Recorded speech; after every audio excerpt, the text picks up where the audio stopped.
All right, YouTube's live.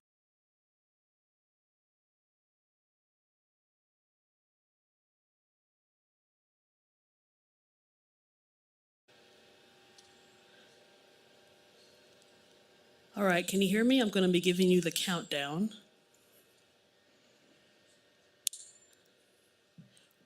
When I count down to 6, I'll go silent, so you have to follow my countdown by hand, and I will cue you.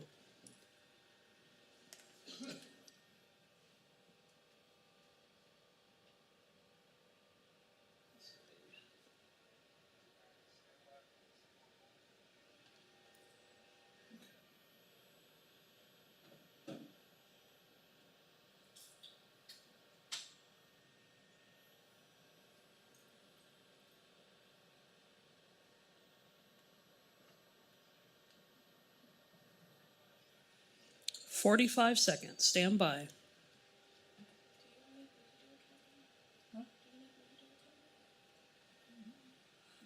I'm already doing it, yeah, but thank you, though. I got it. 30 seconds.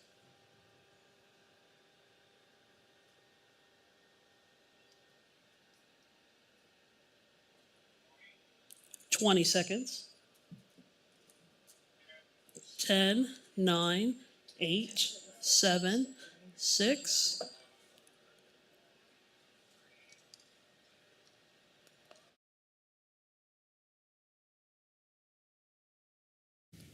My microphone, there we go. Good morning, everyone. Welcome to the, we have a nice crowd here today. Welcome to the Wednesday, April 19th meeting of the Board of Sedgwick County Commissioners. So we will call the meeting to order. Madam Clerk. Invocation to be led by a moment of silence. Please remain standing for the flag salute.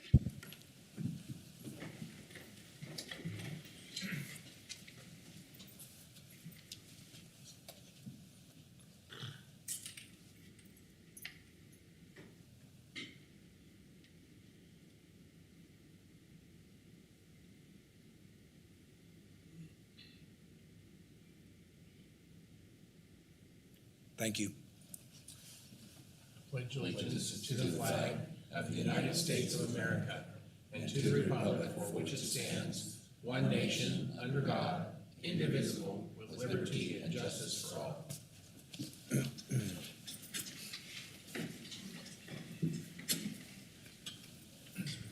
Okay, Madam Clerk, next item, please. Roll call. Commissioner Lopez. Present. Commissioner Dennis. Present. Commissioner Beatty. Present. Commissioner Howell. Present. Chairman Meitzner.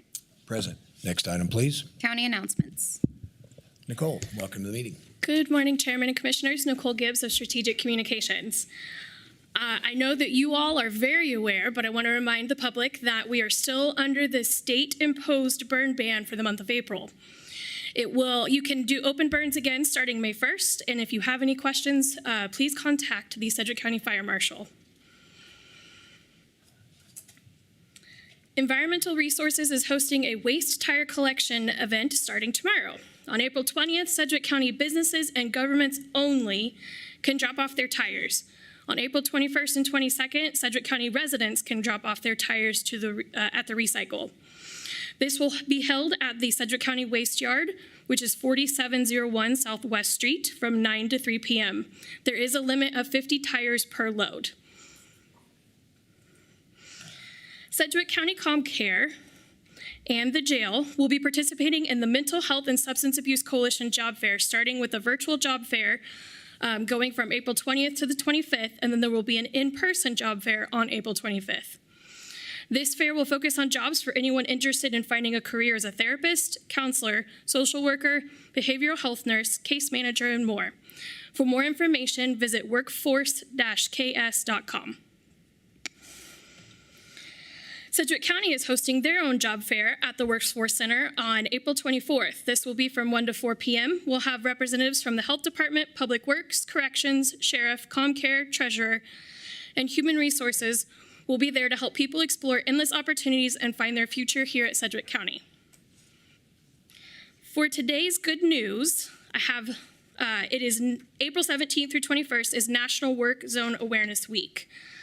We have some interesting stats that I wanted to share with you. They are not necessarily good, but In 2021, 956 people died in work zones. 108 highway worker occupational fatalities occurred in road construction zones. During this week, today is Go Orange Day, and Lynn Packer from Public Works is here to share more details.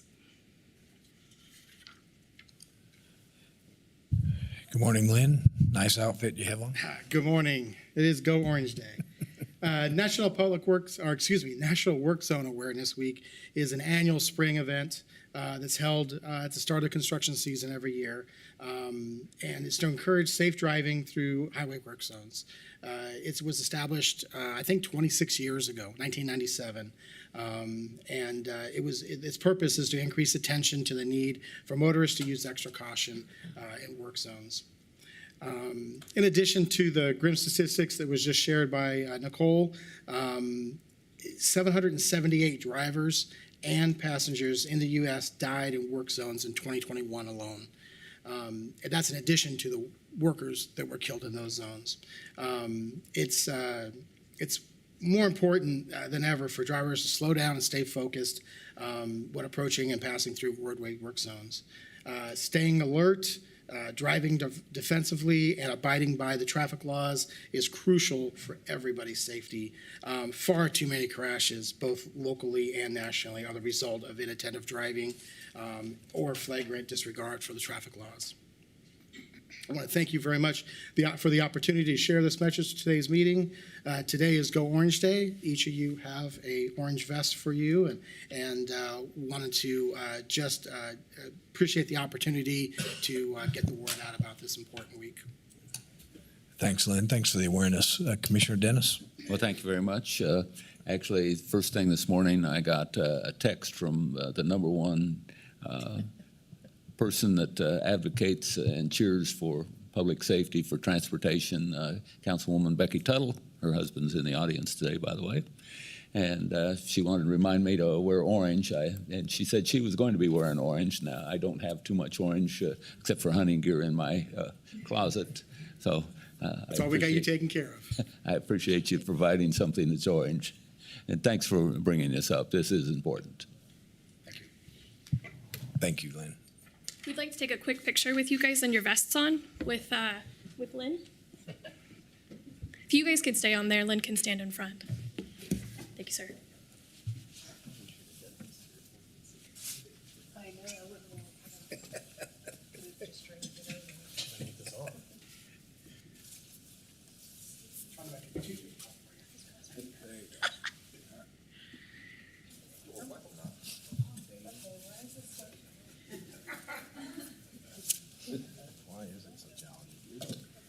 Are you straight?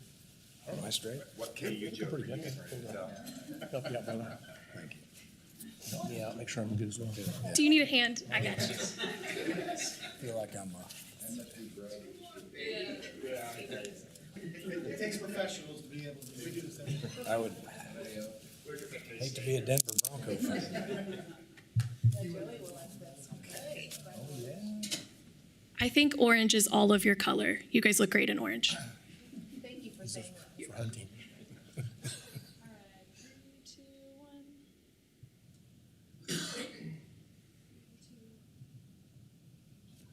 Thanks, man. Thank you. Thank you, commissioners. Also, today, this week actually, is National Volunteer Week. Many of our organizations have volunteer opportunities. Just to highlight a few, Exploration Place has one.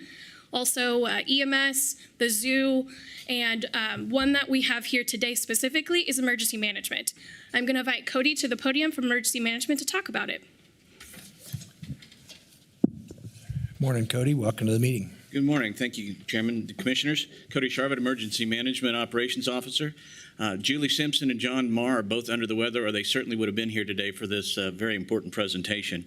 As Nicole mentioned, it is National Volunteer Week. Emergency management, especially with our predecessors in civil defense, were founded on the idea of volunteerism. We're grateful for all of our amazing volunteers who give us the most precious thing they have, and that's their time. We know we simply cannot muster enough paid staff to meet the challenges of a disaster. We learned that hard lesson during COVID and last year's response to the tornado. Sedgwick County needs these trained, motivated, enthusiastic volunteers who help our community meet the challenges of our darkest days. Over the last couple years, we've increased our volunteer numbers to 70, and we're still growing. But based on the figures generated through the Nonprofit Leadership Center, Emergency Management's volunteer programs saved the county nearly $150,000 in service hours and labor in 2022 alone. You've heard us talk to you about our CERT team, which we're still growing. Our Canine Search and Rescue team that continues to do great work and has made many finds.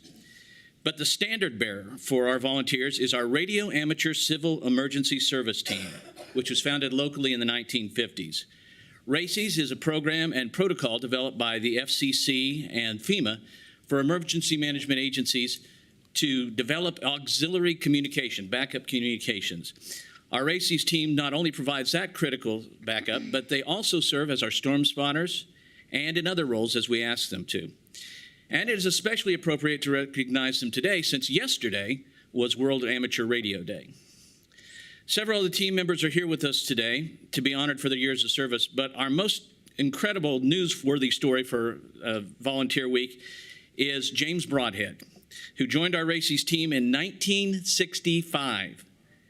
And he continues to be an active county volunteer now into his 59th year. And James, actually, we're going to invite you to the podium. I think he has a few words to say.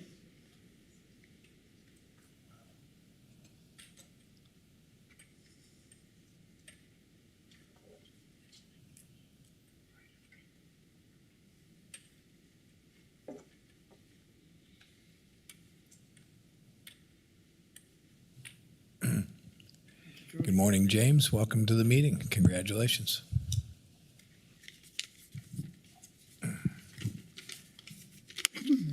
Good morning. I'm James Broadhead, and thank you for this opportunity to let me speak. I joined the Sedgwick County Civil Defense in 1965 as a RACES operator. It is now the Sedgwick County Emergency Management. I recently retired after 25 years with the Kansas State Emergency Management as a radio operator, supporting the Coffee County Wolf Creek Power Plant Disaster Response Team. I'm very proud of our local team, as many, including myself, have risked life and limb over the last 50-plus years to give advance warning of tornadoes in Sedgwick County. Most citizens of this county are not aware of our organization or mission. I firmly believe that we have saved many lives over the last half century in Sedgwick County for our efforts. Great gratitude is owed by the citizens of Sedgwick County and outlying communities for the outstanding work of RACES and emergency management. Thank you. Thank you.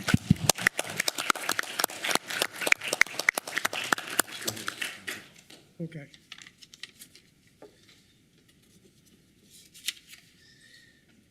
Thank you for that amazing span of service, James. There are a few more members we would like to recognize. Not all of them are here, but if you'll stand when I call your name. Right behind James, a little bit to go still, number 2 on years of service is Dennis Duty, who joined in 1979. That's 44 years of volunteer service. Harold Teachman, who's the team chief. He joined in 1983, so 40 years of service. John Miner, 39 years of service. Ken Thompson, 32 years of service. Jim Hand, 31 years. Mike McElroy, 30 years. Mark Spalding, 22 years. And Rodney McDaniel, 21 years. So thank you all, gentlemen.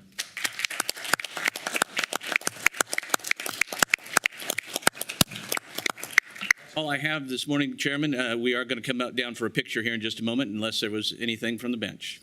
Okay. No, Cody, thank you, and thanks for the volunteers, and it's comforting to know that we have that many years of service behind us. It is, and James touched on something that I should have hit on but better than what I did, and that is the storm spotting that they do for us. These guys have no motivation to go out there and put themselves in harm's way other than to protect their community in which they live, and so we really appreciate that service especially. Okay. All right, so we, since there's a number of it, they can stand in front, we'll just stand here behind. Does that sound all right? Is that what you want? Yep. Okay, all right.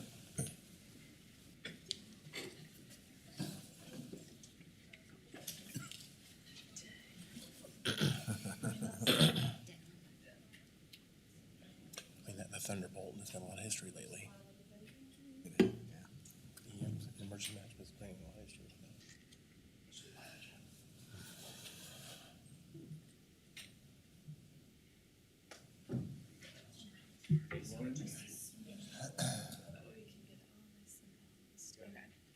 I think that should be good.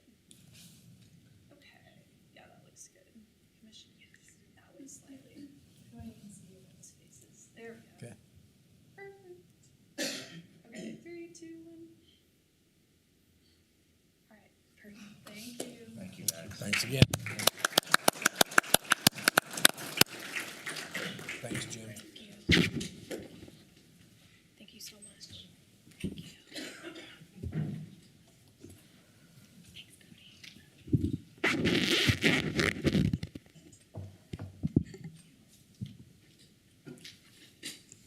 Commissioners, that is all I have for today, and I'll stand for any questions. Okay, Nicole, thank you. Thanks for all the information this morning. I don't see any questions or comments, so thanks again, and have a good morning. You're welcome. Good.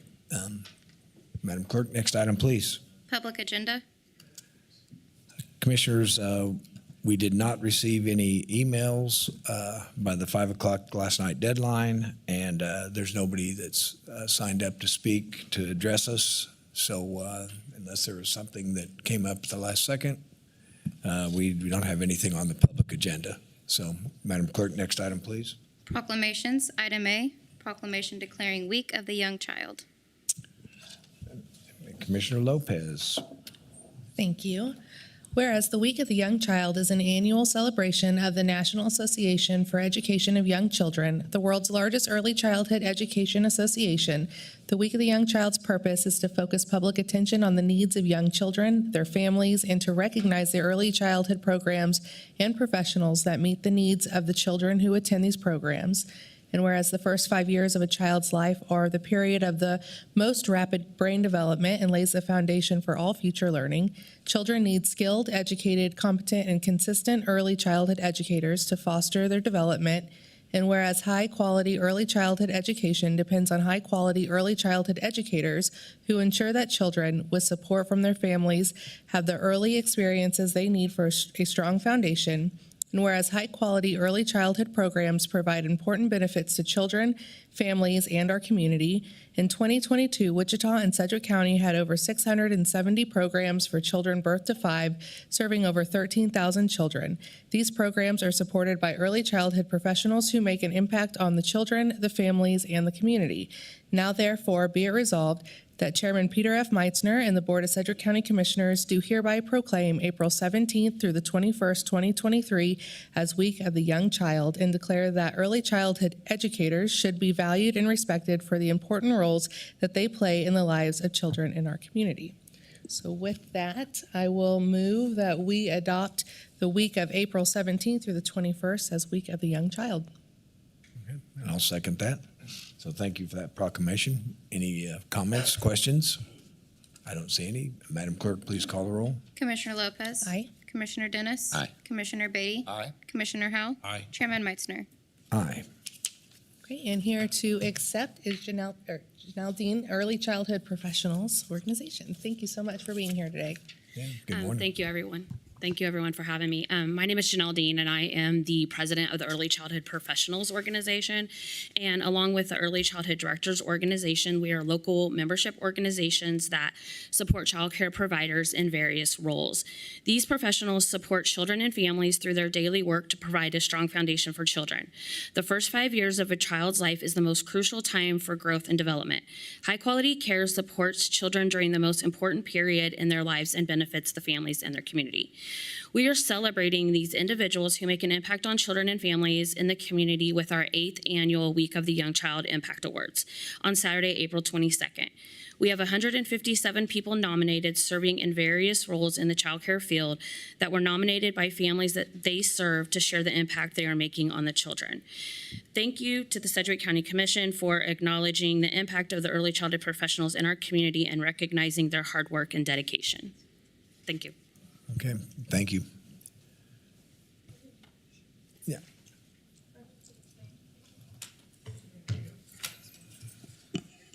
Okay, that's fine.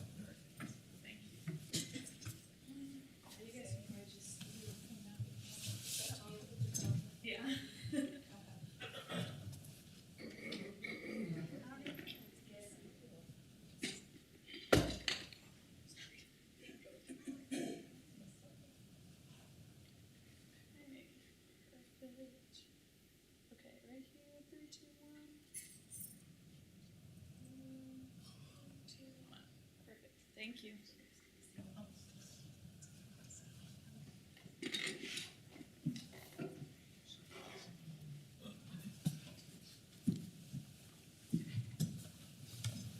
Madam Clerk, next item, please. Item B, proclamation declaring National Infant Immunization Week. Okay, this is the week of our young people. So, Commissioner Dennis. Thank you, Mr. Chairman. I'd like to read the following proclamation. Whereas National Infant Immunization Week, or NIIW, is an annual observance to highlight the importance of protecting infants from vaccine-preventable diseases and to celebrate the achievements of immunization programs and their partners in promoting healthy communities. And whereas, since 1994, hundreds of communities across the United States have joined to celebrate the critical role vaccination plays in protecting our children, communities, and public health. And whereas several important milestones in controlling vaccine-preventable diseases among infants worldwide have already been reached. Vaccines have dramatically reduced infant death and disabilities caused by preventable diseases in the U.S., and we can now protect infants and children from 14 vaccine-preventable diseases before age 2. And whereas NIIW provides many opportunities, such as highlighting the dangers of vaccine-preventable diseases, especially to infants and young children, and educating parents and caregivers about the importance of vaccination in protecting their children from birth against vaccine-preventable diseases. Now, therefore, be it resolved that Chairman Peter F. Meitzner and the Board of Sedgwick County Commissioners do hereby recognize the week of April 24th to 30th, 2023, as National Infant Immunization Week. Commissioners, you've all heard the motion, the proclamation. Move to approve. Second. Any other comments? Not at this time. Madam Clerk, please call the roll. Commissioner Lopez. Aye. Commissioner Dennis. Aye. Commissioner Beatty. Aye. Commissioner Howe. Aye. Chairman Meitzner. Aye. And here to receive it is Adrian Byrne, our Director of Sedgwick County Health Department. Good morning, Adrian. Good morning, Commissioners and Board of Health. Adrian Byrne, Health Director. Thank you for recognizing National Infant Immunization Week. This is always an important week to be recognized, to remind parents to be up to date on their children's immunizations. But it's even more so now because since COVID, more and more children are falling behind on their recommended vaccines. Immunization rates in children entering kindergarten have decreased each of the past 2 years. Even prior to the pandemic, only 7 in 10 Sedgwick County children had all the recommended immunizations at 24 months of age. Recent data shows 2 in 10 children started school in Wichita last fall without all of their shots. That is about twice as many kindergartners who weren't fully vaccinated as there were in 2019. So what can we do about this to get kids back on track and even better than where we were in 2019? Well, correct disinformation about vaccine safety. We have volunteer ambassadors that are in our community, as well as outreach programs in our Medical Reserve Corps that are in the community providing information about vaccines and using our social media and our website to provide factual information as well. Removing barriers from costs or lack of insurance. Our West Central Clinic makes vaccines affordable through sliding scale, and many of the vaccines are no charge through our state Vaccine for Children program. And then encouraging parents to get started early. They don't have to wait until just before school. The schools typically give until October for children to be up to date before they exclude them from school. But last year there were so many, we didn't have enough appointments, and some of the doctor's office struggled with that as well. So this year what we're doing, we typically do a back-to-school clinic in August. We're going to do one in June and one in August, and just remind parents that they can get their children up to date. If there are any new vaccines that are added, it will be by the end of February. So any time after February, parents can begin to go to their pediatricians or come to the health department. And at the health department, it's 660-7300, and they can schedule an appointment to come in to be vaccinated. So thank you again for recognizing National Infant Immunization Week. Thank you, Adrian. It's nice to see you. Thank you. Good to see you too. In a proclamation mode instead of what we went through a couple years ago. So Yeah, it's good we used be to see here. you regularly. It's nice to see you, and thank you for doing Thank you. this. All right. Thank you. Any other comments?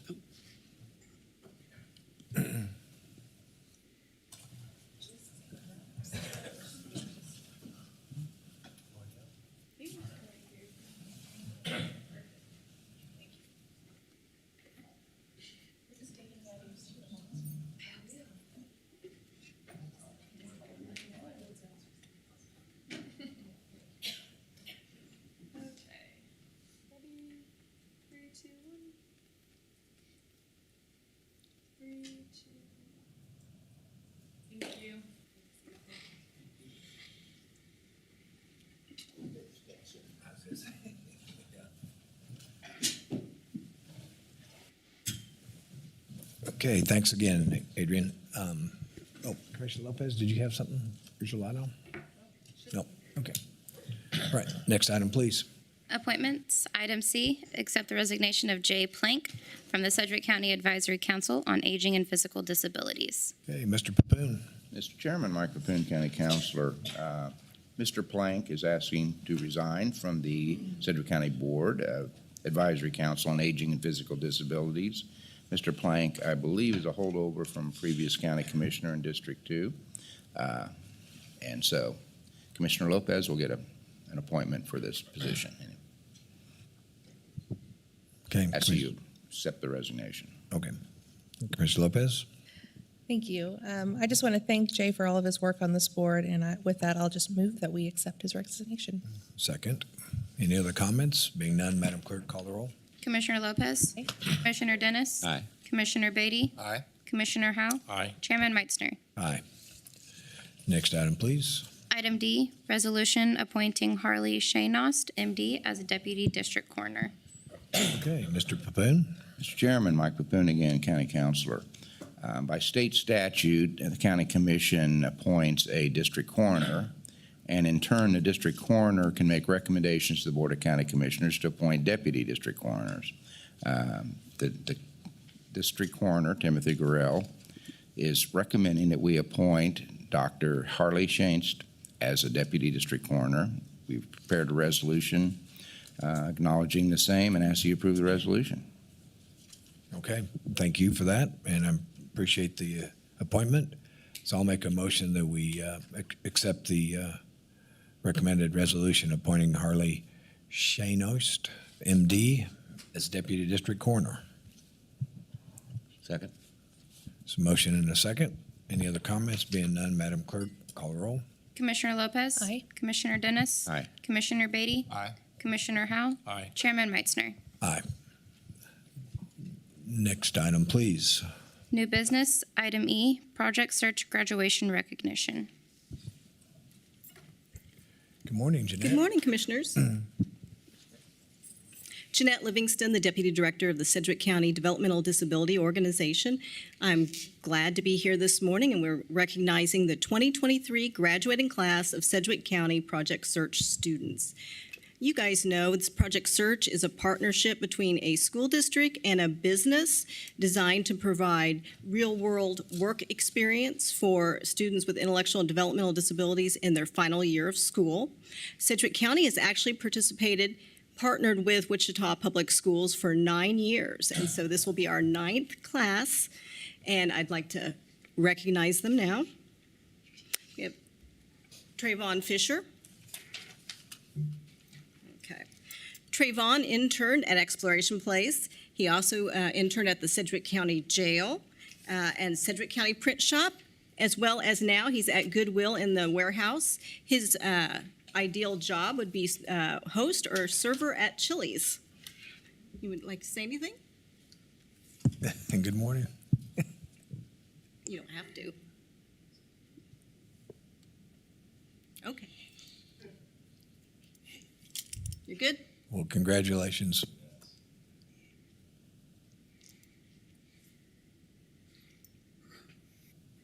Don't be nervous. Okay. You good? Well, we want to congratulate you, and you can say a few comments, and you're welcome. Glad that you're here for the meeting. Glad to come here. Thank you. Yes, thank you.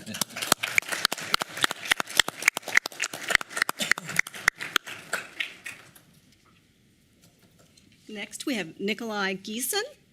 So Nikolai interned at the Sedgwick County Print Shop, at jail, and then at Martin Interconnect Services, which is a local wire manufacturing company, and enjoys a variety of tasks and keeping busy and working around people. Nikolai actually is currently employed at Able Light Thrift Store. So Nikolai, would you like to say anything? Thank you guys so much for allowing me the opportunity to come here to this meeting today. Thank you so much for allowing me to participate in this program, and I enjoyed working at the Sedgwick County Jail. Teresa Pintrick was one of the people that I worked with a lot, and she was very personable, and thank you guys so much for allowing your time.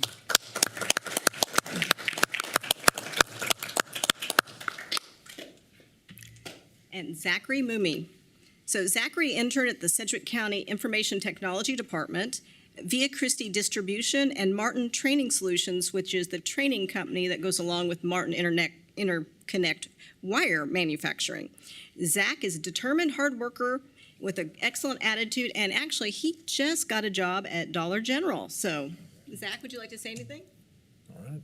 Thank you.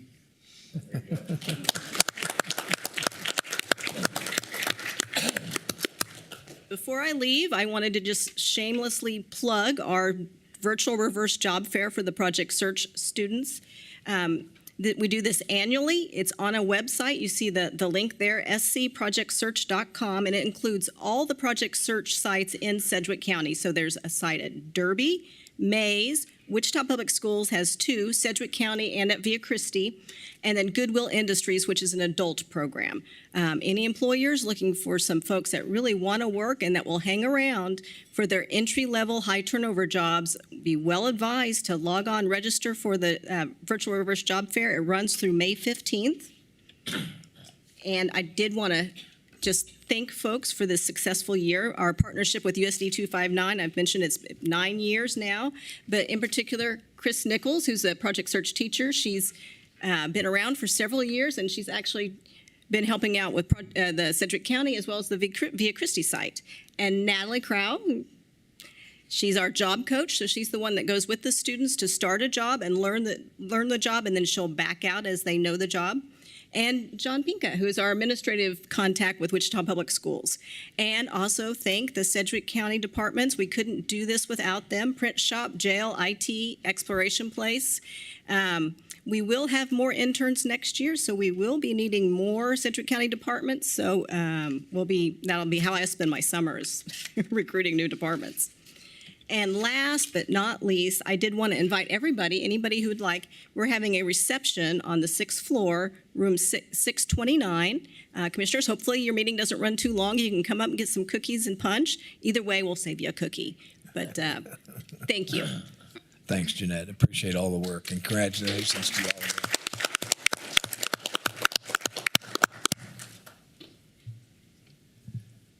We'll just stand since there's a few.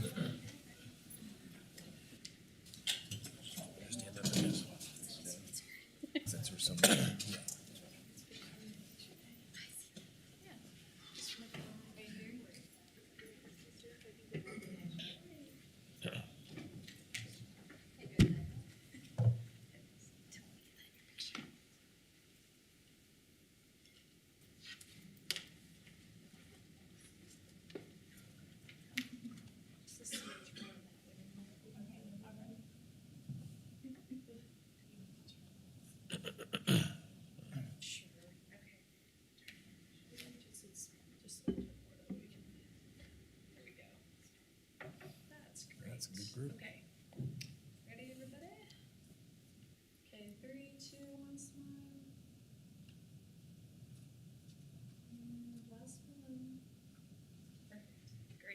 Thank you. Thanks again. Congratulations. Well done. Well done.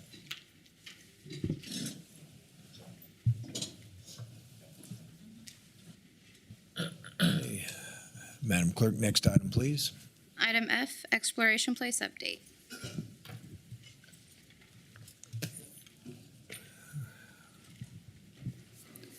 Morning, Tim. You want to wait a second while the audience?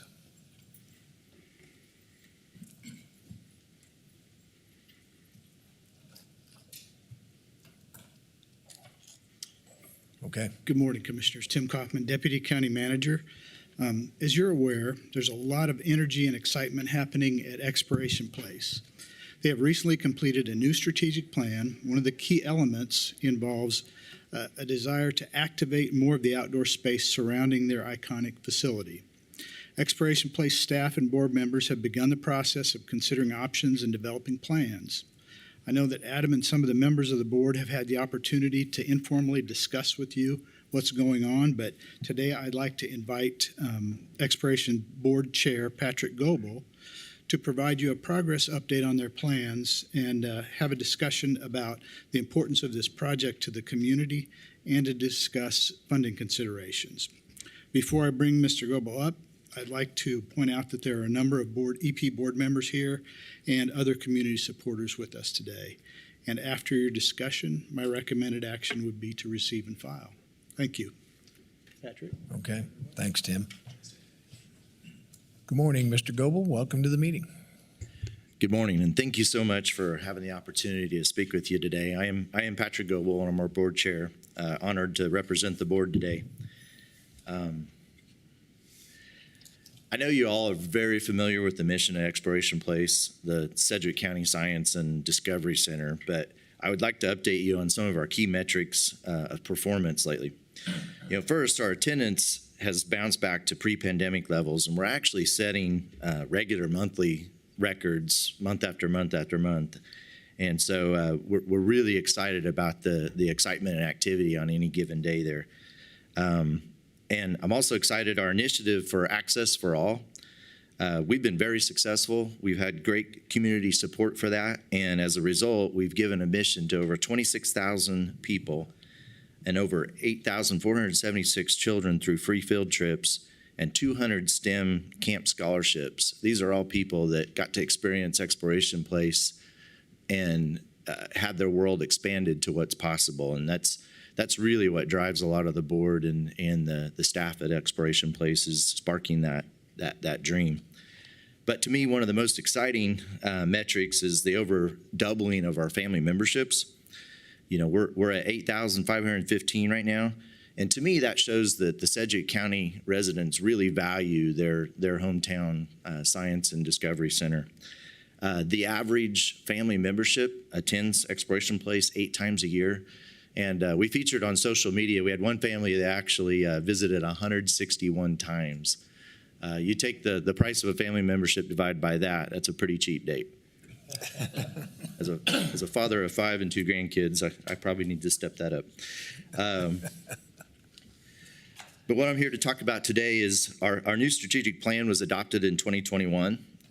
We did that by, we interviewed, we had interviews with over 58 community leaders. Around 5,000 museum visitors were surveyed. And the results they were kind of screaming at us to extend Exploration Place to the outdoors and to kind of reactivate or activate our precious part of this part of the river corridor. And so we believe EP2 will take us to that next level. We've broken down the EP2 plan into 3 phases that allow us for manageable pieces and milestones to be hit, but I can tell you things feel like they're moving very fast. Phase 1 is the amphitheater. Phase 2 is the destination playscape. And then phase 3 will be an indoor renovations, which will revive our Kansas display, but also switch places with our event center. And we're excited about that. So we recognize that we have an extremely important piece of the riverfront, and we were very strategic in where we placed each of these phases. As you can see, phase one is up towards the north and will have amazing views of the Keeper of the Plains. That's the amphitheater area. Phase two will totally transform the southeast portion of the property. And then phase three, or the two in blue there, that's the swap-in of the event center and the Kansas exhibit, which will create those iconic views and be a great spot. So this is a view sitting in the future amphitheater for phase one. This picture was taken from our test run as to whether the amphitheater would be a hit. I can tell you the drone show sold out every night, and we entertained thousands. It was amazing to see. To us, it provided the proof that the demand was there for this, and that the feasibility that we could totally transform these 20 acres of a beautiful part of downtown. And every time I see that picture, I just go, wow, that's downtown Wichita. That's what I think of when I think of our home. So phase one is the amphitheater, and I'm proud to say it's fully funded and on its way to breaking ground this fall. This is the current site plan for it. The amphitheater, the stage will be over there to the left, and as you're sitting there to the right will be the Keeper of the Plains, and for evening events, the fire will be lit up multiple times. So we're pretty excited about it. We believe this will activate that whole area. As you recall, it used to be the mini golf area, and we believe this will be a spot that many people come and visit on a regular basis. An interesting development about this, and this is kind of how these whole projects have gone, is that it kind of helps validate the plan and the work that we did. But as word is spread just about this amphitheater, organizations have already been reaching out to Adam to talk about programming this amphitheater space. I mean, as people find out about it, they want to have their events there. And so we're excited to get that done. There's a new trend in quality of life for communities, and we believe our destination playscape will put us on the forefront of that. Forget the playgrounds of the past. There's a new generation, a 21st century play. It's built to a theme park quality and standard. These are bold, immersive, educational environments, and they're drawing millions of visitors. We're done. Communities like Denver, Dallas, Tulsa, and even Lilly Dory, England is one we just learned about that's doing a world-class one, are investing in these world-class destination playscapes to improve their community's quality of life. So while doing our planning, we decided to visit the nearest example, and what we thought was one of the best examples down there in Tulsa. We took a bus trip to the Gathering Place on November 2nd. Around 50 attendees from the Exploration Place Board, local businesses, industry, and community partners attended. These attendees included members of Sedgwick County, the City of Wichita, Greater Wichita Partnership, USD 259, Spirit Aerosystems, Textron Aviation, the Wichita Community Foundation, and many more. It was a full bus. I was just kind of blown away by the enthusiasm of the day, and I was blown away by the time commitment and the interest from everybody on the bus. In a lot of ways, it felt a lot like a city-to-city visit. Tulsa welcomed us with open arms, and it was very educational and very fruitful. So after that trip, we interviewed what we thought were the best destination playscape designers and providers in the world, and narrowed it down to these providers.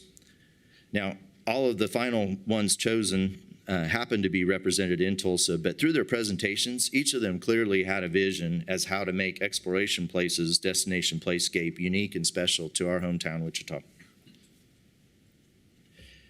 This is the leading concept for the project, and it will feature multi-story, age-progressive, immersive landmarks built for all generations and leverages the unique character of our space. So our goals are pretty simple. I mean, we really want to improve the quality of life. We want to increase tourism. We want to help attract a workforce talent with something that's truly unique to our community, something that people will talk about when they visit. We want to improve STEM education resources. I mean, it's very clear to us that children and adults learn a lot more when they're having fun and they're actually doing, and that's what we do at Exploration Place. We want to grow our attendance from 315,000 to over 1 million annually. And we believe, based upon the Jeremy Hill study, that if successful, we'll increase our economic impact from 21 million to over 66 million. One thing to note is that, Exploration Place is busiest when it's really hot or it's really cold, so we're in a good spot. But on those beautiful days outside, sometimes we're a little bit slower, and we feel a lot of this increase will come from being a great option even when it's beautiful out, for families to come spend time together and learn and grow. We also believe if we do this correctly, as evidenced by other communities that have done this, that it will be a great regional draw, pulling from not only our surrounding areas, but neighboring states. And we also believe this will help all the other Wichita attractions as well, as it creates kind of a synergy. They'll come here for multiple things, but this will be the big splash. So our phase one is fully funded with the grant from the Economic Development Administration. And we'll be starting it this fall, and we're hoping to have it completed next year. Phase 2 already includes committed funds from Exploration Place and a $2 million commitment from the Junior League of Wichita. And I'd like to recognize Amy Schlater and Lynn Ward here today, representing the Junior League. They were early adopters of the vision and jumped on board. And Lynn is also serving on the steering committee, so I'd like to thank them for their early support. We have been making other significant asks, but are looking for that pivotal commitment to fast track our efforts and tip many of those asks and requests to a solid yes. And that's where the county comes in. We're asking for consideration of $7 million spread out over multiple years. This would represent about 32% of the project, creating a nice combination of public and private investment for the Sedgwick County Science and Discovery Museum. We believe this investment has a solid economic impact for the community. Based upon that CEDBR report commissioned by the county last fall, EP has a return of $1.1 million in local taxation each year, and we believe is successful with our attendance and the other goals, that with the additional attendance and being that regional draw, that we would push that up over $3 million. Jeff Fleur has been extremely passionate about downtown and not only downtown Wichita, but the community as a whole. And he's unable to be here today, but he very early caught the vision of EP2 and the importance to everything he's been trying to accomplish. As you can see from this quote, the things that really stand out to him is that this is a very visible, wonderful quality of life feature. When doing workforce recruitment and retention, he believes things like this are very important. We heard stories down in Tulsa about people coming to invest in that community with businesses actually inking the deal at the gathering place. I mean, it's just that type of thing that makes you feel good. And then as his team competes for that global talent to come to Wichita, this is just something that will help us make us stand out. And then of course, I think it will enhance our place as a regional tourism destination.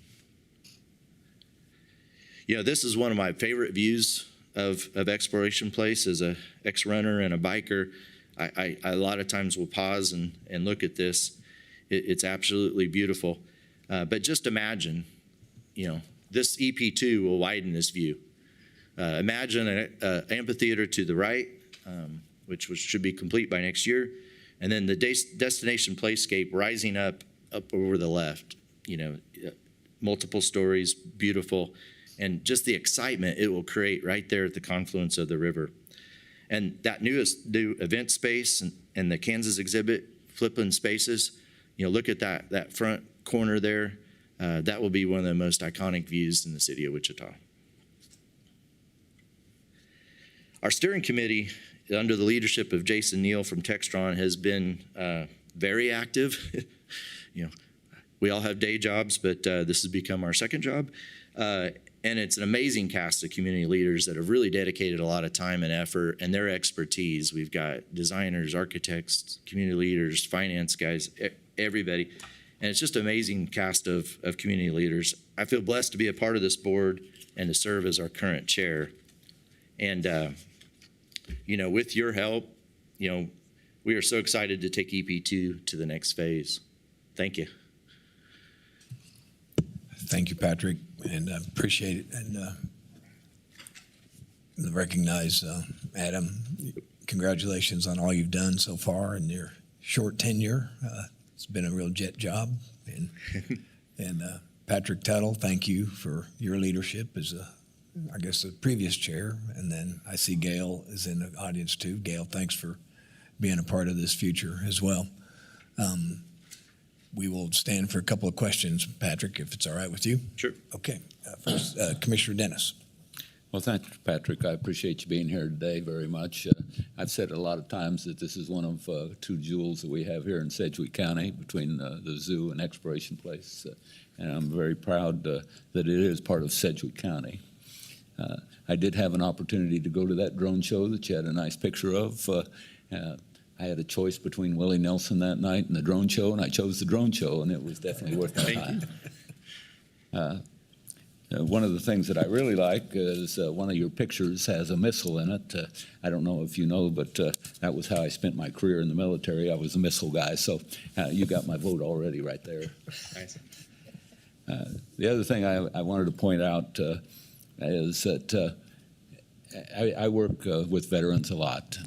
And one of the things that we've had difficulty with in the past few years is the Veterans Day Parade. And it normally takes place on somewhere around November 11th to recognize the service of our veterans.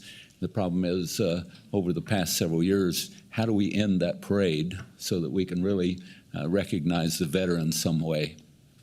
And I talked to Adam Smith here several months ago and said, we keep trying to find ways to end that parade. And he said, well, why don't you end it at Exploration Place? And I said, that's fantastic. And that's what our plan is right now. We've already started the planning process, and we will bring it down to Exploration Place, and we will have the ceremony there at Exploration Place. They'll also offer veterans and their families an opportunity to see Exploration Place firsthand. So I thank them very much for that. That's something that's near and dear to my heart, and they have provided us a fantastic solution to that. And I also agree with Jeff Fleur from Greater Wichita Partnership that quality of life is extremely critical if we're going to recruit the people that we need here in Sedgwick County and retain them here. So things like the zoo and Exploration Place are the great quality of life amenities that we have. And so again, to repeat myself, it is a jewel that we need to recognize, and I appreciate you being here and giving us an update on what the new plans are for Exploration Place. Okay. Commissioner Lopez? And if I may just add to that, I really appreciate your comments there, Commissioner Dennis. And if I was to sum up one thing of why I believe this plan will be extremely successful is the story you said to me is the definition of the leadership at Exploration Place right now. And that word is collaborative. And it was a very easy yes for Adam to say yes, because that is his natural tendency. I've given up trying to introduce him to people in Wichita, and I've been here my whole life. He's been here a couple of years. He reaches out to people very quickly, and he's all about bringing the community up and engaging other organizations as well. So this we believe, being at the confluence of a river, the investment here is an investment in everybody. Ma'am, well stated. Commissioner Lopez. Thank you. Thank you so much for being here today, everybody. As we all know, I love Exploration Place. My family loves Exploration Place, so this is an easy thing for me to talk about. But I won't get into everything at Exploration Place today because you guys are doing so much just in how you reach out to the children in our community, kids who might not have the opportunity to go. You're making sure that you're connecting with them through their schools and getting out through education to other counties. I know that there's a goal within a few years to get the traveling camps and everything to all 105 counties in Kansas, which is just incredible.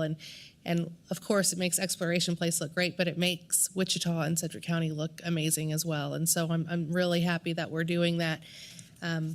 one thing that I know we talk about a lot with this project is the gathering place in Tulsa. And I want to make it really clear that as we're getting inspiration from the gathering place, we don't want to be the next gathering place. We want people to come here after it's finished and want to be the next Wichita because it's going to be that great.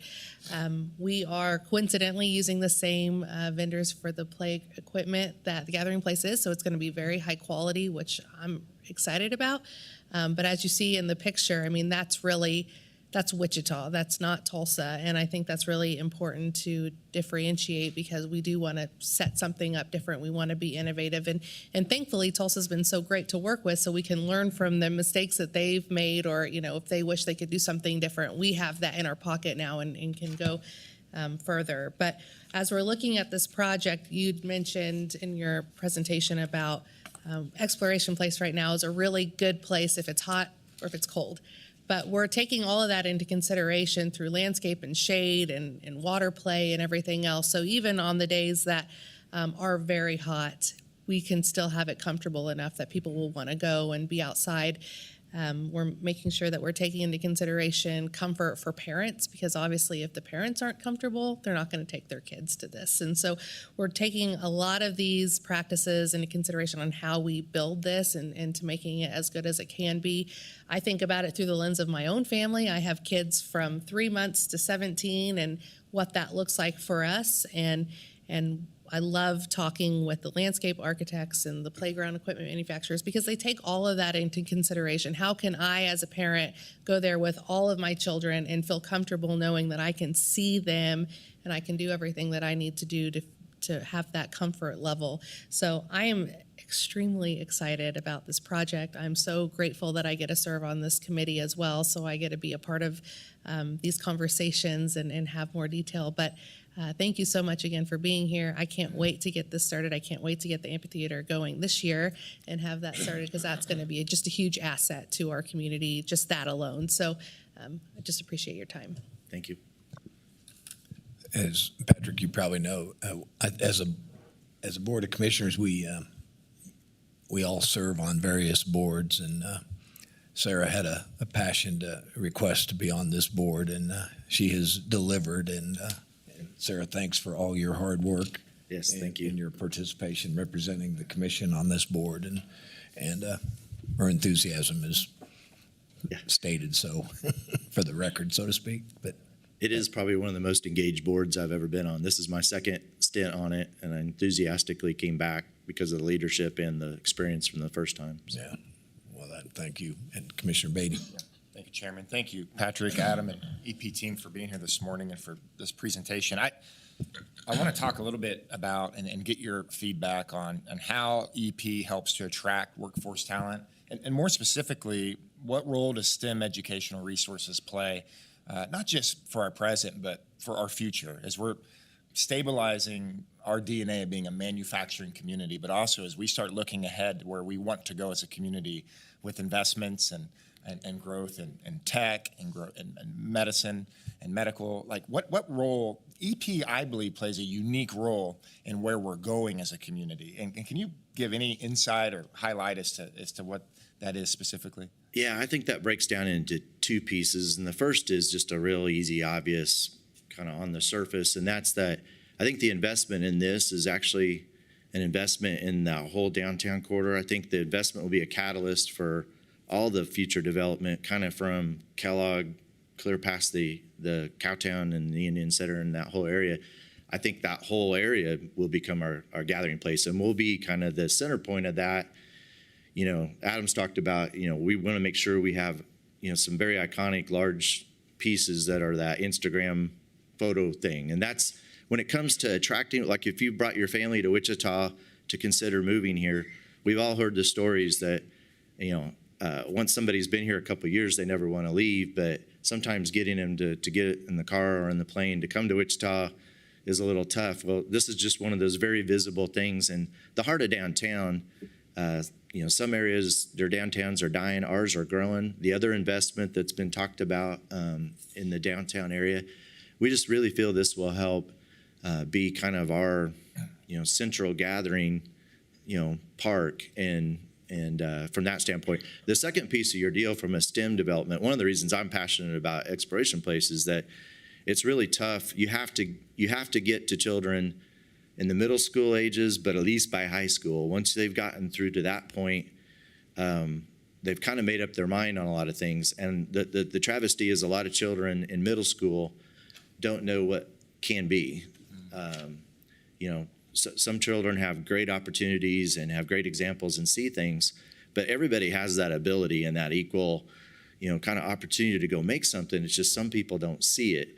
One of my favorite parts of the new Health Heads Up exhibit is the KU School of Medicine wanted to add the career wheel. And you see kids over there spinning it, and they may not know what a physical therapist is. But there's a video, a lady pops up and talks about what her career as a physical therapist is, and they're like, well, I could do that.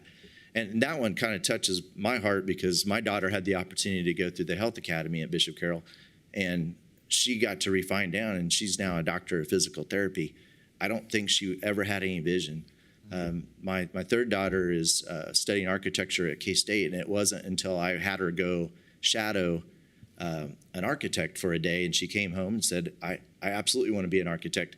And that's, to me, what Exploration Place does for all of our county residents, is if a kid can come in there and see an airplane and really get into the nuts and bolts. And the design build fly was absolutely a knockout. I mean, having all the community manufacturers get involved in making it real, it's very authentic. And if a kid can get sparked by understanding what fiber composites are, we have an amazing fiber composites industry here in Wichita. And the rocket, I love that you noticed that, because we did a survey at the Greater Wichita Partnership meeting, and quite a few people were checking off for the rocket because Wichita is becoming the space provider of parts. And in addition to our aviation heritage, I think it's morphing a little bit more into space, and people are looking to Wichita for parts. Yeah.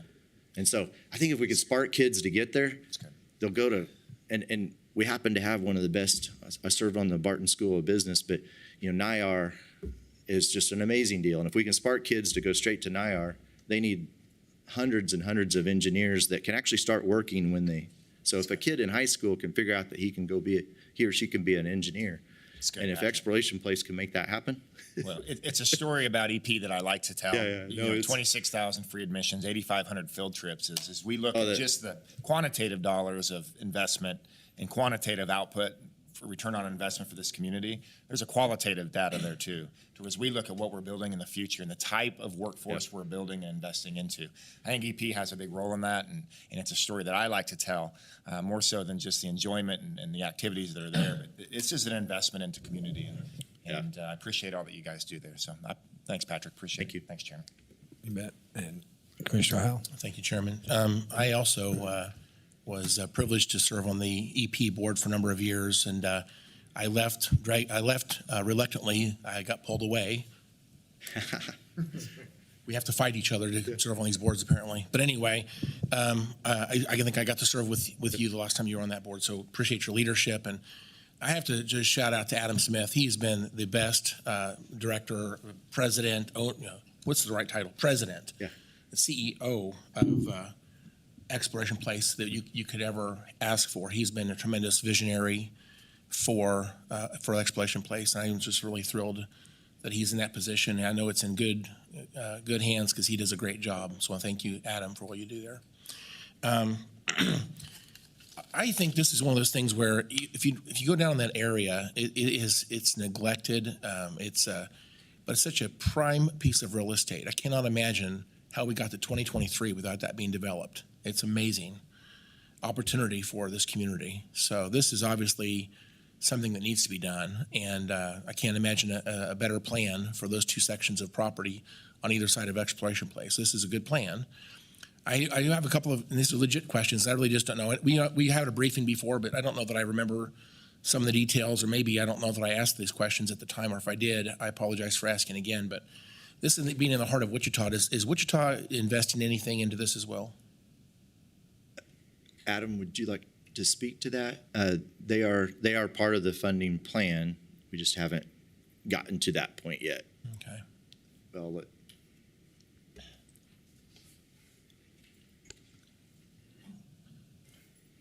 we've had some initial discussions with city council members. I think actually every city council member has been through and had a briefing on the project. We also had some discussions with the city manager. We're not at a point of having made a formal request to the city, but I think for sure everyone appreciates, for the reasons that have already been stated, there's the value of the project, and I'm sure there'll be more discussion on that to come. There's a timeline on one of the pages here that talks about phase 2 being done in 2025. And again, I don't know if their commitment to this or our commitment to this is a key piece on that timeline. I assume that it is. It would be. I mean, we've been interviewing. We have a architect project manager hired, and we've been interviewing landscape architects that will help pull together all the pieces. And we're going to reach a point where we definitely have to have critical mass so we can go, no go, or delay. And we have some pretty significant asks out, and that's where we believe a multi-year commitment would kind of put it over the edge. We've been very aggressive on going after other grants as well. As you guys know, some of those cogs move really slow, but we're hoping to hear on some other significant things as well. And if some of those things fall into place, this thing will be, fast-tracked. So, when I met with some of the folks there on this project before, I was really kind of hoping that the idea of star bonds would work in this case, but it doesn't, because it doesn't meet the threshold for the size of project. So it surprises me that star bonds doesn't even begin until you get much, much higher than this $22 million project. So this is the type of thing that, again, star bonds are intended to bring tourism into the state of Kansas. I can't imagine that this won't do that. Yeah. This is going to be an attraction, obviously, for the state of Kansas, not just for our region. So, and then I guess, again, it's pretty sporty. I appreciate the presentation and the vision for the quick timeline, but there's a chunk of money that's not been raised yet. So you guys are confident that you'll get there, it sounds like. Yeah, I believe we will. A couple things need to fall into place, but yes, I've been a part of the development committee for Design Build Fly, and was a part of some of those asks, and then I was a part of the development committee for our health exhibit, and I can tell you that the prospect list and the pace of play has been, I feel, faster than those two. And the Design Build Fly had a lot of momentum, but this one has quite a bit of momentum and kind of community-wide support. So, we're just, there's certain phases of each one of these things, and you just got to get through some of those. So, it mentioned on one of the slides here that we could provide funding over a number of years. Can you please expound on that? What do you mean by that? Well, we understand that, that is a large sum of money for any given single year. And, the project, the expenses will happen over time. We do have, some emergency reserves that we can kind of operate under as we roll through it. So we felt that would be a way to make it more palatable and easier to work into the plan. The building is, I think owned free and clear now, and we're maintaining it. And we just thought spreading it out over a number of years would make it an easier way to fit it into the rest of the puzzle. I think it's preferable to go through a budget cycle and do it that way. I know Sedgwick County Zoo got $6 million help. It was over a 3-year period, yeah. So that was much easier to do it than a big chunk of money all at one time. So. Yeah, and that's what we just recognize, that we wouldn't need it all up front, so we just recognize that'd make it easier to say yes over time. That's good to know that. And then just on the operations of this, what's your vision for how this will actually work once this phase 2 is complete? How does the public access that? Is it a admission fee, or is it open certain hours? And how do you close off the public if it's closed at certain points? How is that actually going to work? And that's a great question. And so we've spent a lot of time talking about this, not only internally, but with other community partners. And the best way to describe it is a hybrid approach.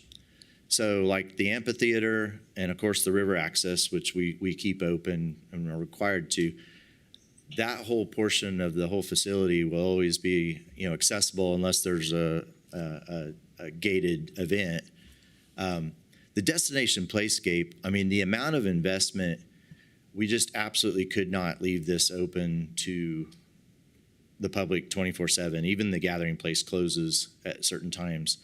And so it would be part of the regular exploration place. It would be an expanded, which I'd point out that that family that came 161 times, if that wasn't already economical enough, it will be really economical now. So it will be a part of the whole exploration place. And with our commitment to EP for all, if needed, which the demand will go up, we'll look for other community partners to help us with helping fund those STEM scholarships, the field trips, and the other free and reduced entrances to exploration place. So we really feel like we've answered that question well, where we can, because the maintenance of this, I mean, we've done 5-year budgets with the help of our finance committees.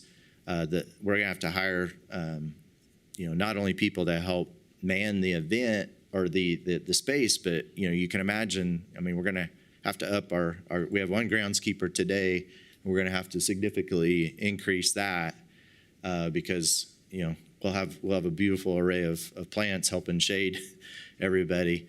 And so we owe it to the community to take good care of this. And so yeah, we'll have to. It'll be gated, but with the Museums for All, everybody will have the ability to go there, just not the bad characters at midnight. Thank you for that answer. And then this is more of just a comment for. I'm just thinking about how this will work, and you're welcome to comment after I make an observation. So right now we are, and I want to show support to this. I think this is a tremendous investment. I was presenting at a group last night, and one of the comments was, well, how do you justify spending tax money for things like the zoo and expert? That was a question. Yeah. And my answer was, I think I've grown as a commissioner. I've learned something that may not be as obvious to some people maybe that are listening. Why would government spend money on something that might be classified as entertainment or whatever? It's something fun to go do. And I think the answer is that and there's two. Actually, I think there's two parts to the answer. One part of this is that there's companies like Spirit and Coke and even Integra. Perhaps we've lured them into our community. We think we have. So, at the end of the day, Cargill, for example, those companies wouldn't choose Wichita if it wasn't for things like the Art Museum, the Symphony, Botanica, Cowtown, Sedgwick County Zoo, and on it goes. And EP's on that list, obviously. So we know that those folks are making a huge amount of salary collectively. They pay income taxes to the state and sales taxes to this community, property taxes to this community. And at the end of the day, I think we have a net positive to government. We actually save taxpayer money by doing this. There's actually, if you look at the total math, Jeremy Hill can explain this, there's actually net positive to government by having these things in our community. That's a really good answer, I think. But I'll just say that, I'll just say this. I think that at the end of the day, this actually makes our community, this is the type of things that people want to go do in the community, makes them want to live here. And at the end of the day, their economic impact on the community is actually net positive to the county itself, as well as lowers taxpayer burden to other taxpayers. So I think it certainly is defendable. The other observation I would say is this: we don't have the money sitting there other than we don't have income from coming into the county to do this easily. I think what we're looking at right now is probably deficit spending. That's a very negative term. Some people are scared to death of that term. What that really means is we've saved up money for projects, one-time spending, that we should spend when we have a project that's worthy of that type of investment. So I wouldn't use that money for operations, but for one-time spending, this is a reasonable idea to use money that's saved up and to very judiciously, carefully use that money. And again, I think you'll see it return back, the investment will be returned back to Sedgwick County very quickly. So at the end of the day, the faster this project gets open, the faster we can reap the benefits for the community. So the two comments I would have is that the board and the steering committee absolutely understand the importance of and the difficulty on budgets, and that's why we worked really hard to get it down to like a a 32% or roughly a third of the project, and then took the responsibility of we're going to go find the other 2/3. So that was some of our motivation behind that, just to get that number as low as what we felt we could. And then the second point to your first talk, personally for me, I had 3 daughters to start with and took them to Chicago right at the age where they could really appreciate the Navy Pier and all that stuff. And they were wowed and mesmerized. And my wife and I were like, well, what did we just do? We're going to lose our children. They're going to go elsewhere.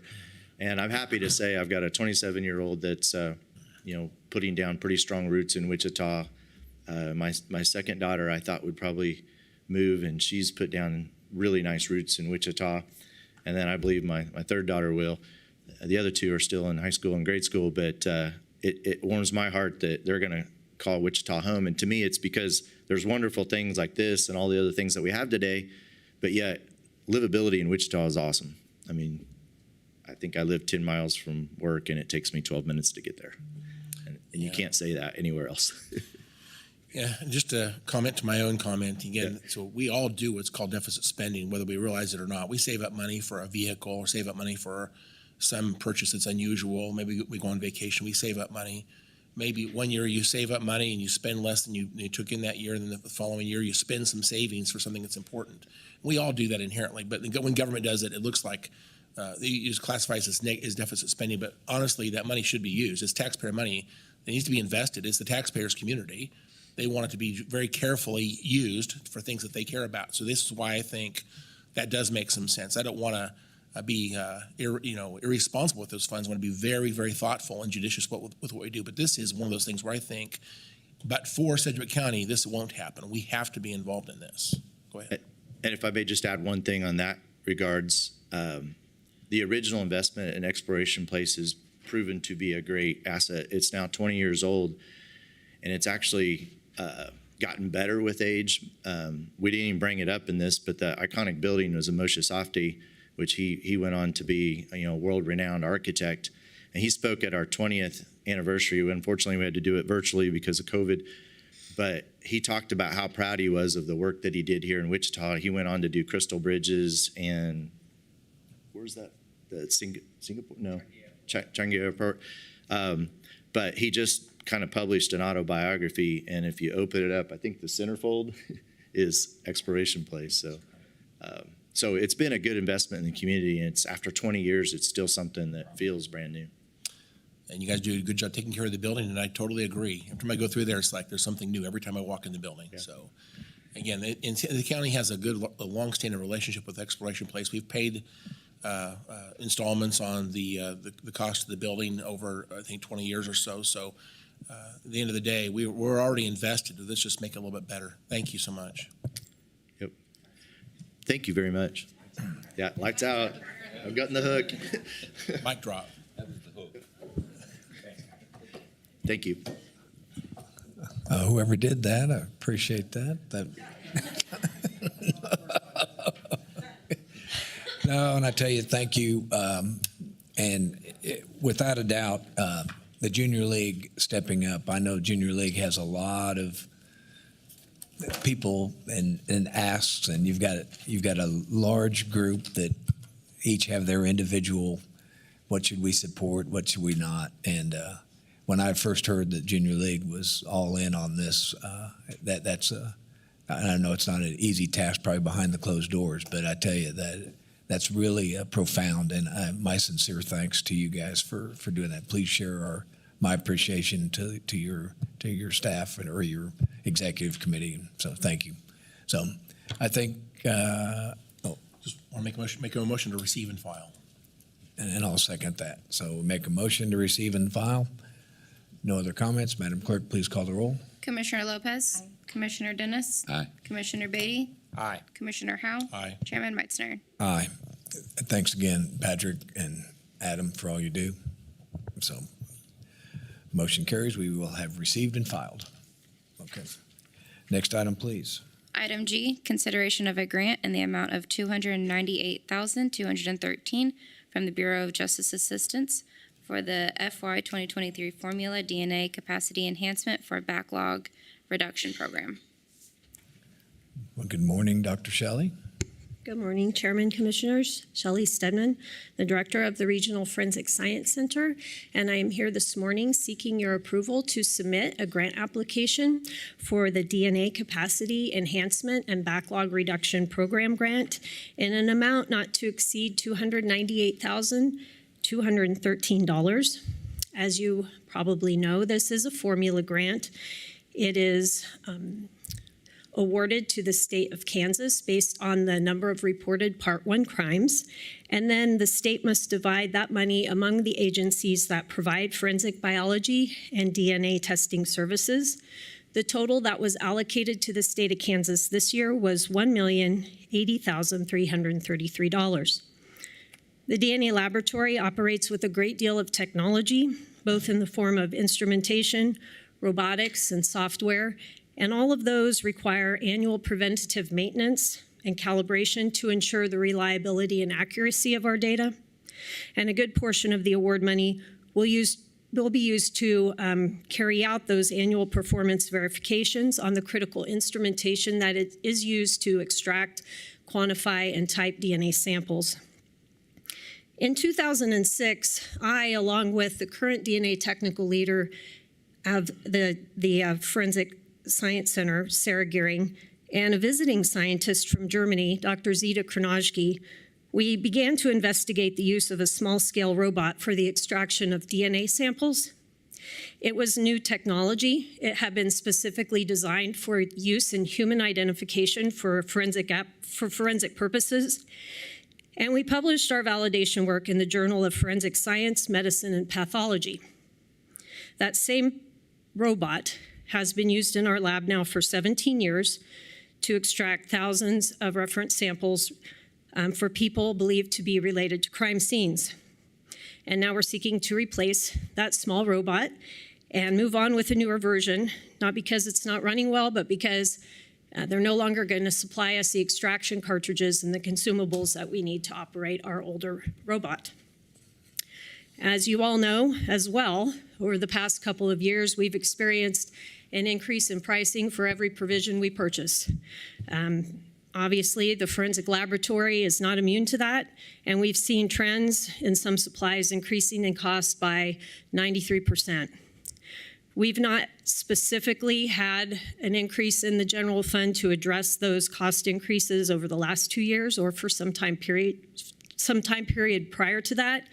And so I've been using this grant to leverage funding to be used for the additional costs that we're incurring for the supplies and the consumables, for the additional casework analysis that's being carried out by our trainees and added forensic scientists in the DNA section. So the bottom line is we are going to replace one small piece of equipment, but most of this money is just going to be used to carry on with standard operations and to offset the increasing cost of supplies that we need to do business. All of the underlying documents and standard grant assurances have remained the same as years past and were provided for your consideration, and I'll do my best to answer any questions that you have. Okay, thank you, Shelley. Appreciate the presentation and the summary. I don't have any questions. I think we're all pretty universally supportive of your mission, so thank you. So I'll make a motion that we approve the grant in the amount of $298,213. Second. There's a motion and a second. Any other comments? Being none, Madam Clerk, please call the roll. Commissioner Lopez. Aye. Commissioner Dennis. Aye. Commissioner Beatty. Aye. Commissioner Howe. Aye. Chairman Meitzner. Aye. Motion carries. Next item, please.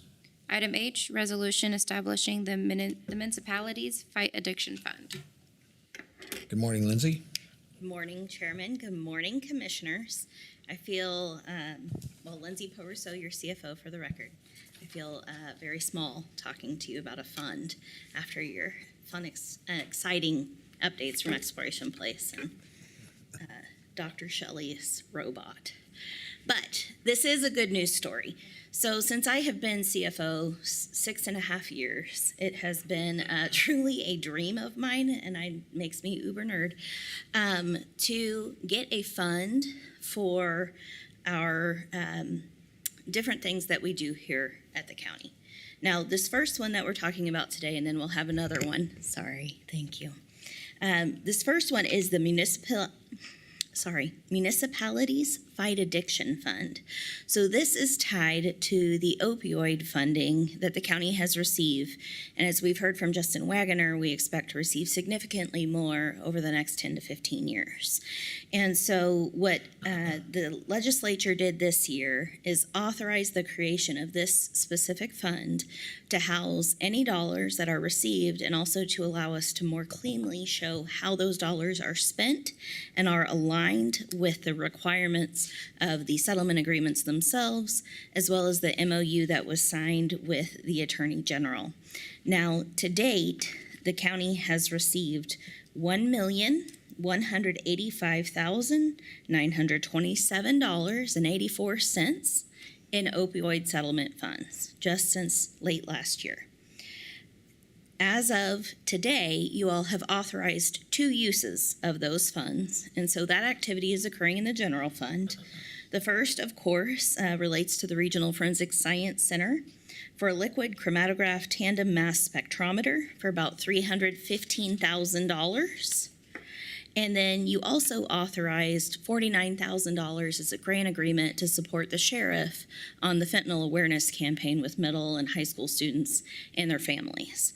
So we will continue to move forward with spending those dollars, but the balance that's remaining of $821,000 roughly will come to you later this year. This fund is authorized to be created as of July 1st and actually used.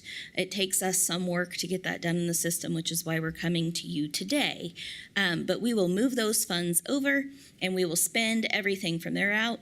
You'll be able to see it as a line in the budget. We'll make it a key fund in your monthly and quarterly reports so that you can clearly see, and more importantly, we can clearly report out to the public and to the state on how those dollars are being used. So because the state has authorized the creation of the fund, the commission must now actually say, yes, we want to create this fund. That's why we're here with you today. And so there is a resolution that's been prepared by legal.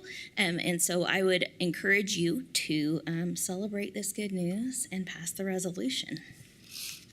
Okay. Thank you, Lindsay, for the presentation. Commissioner Howell? Thank you. I know nothing about this bill.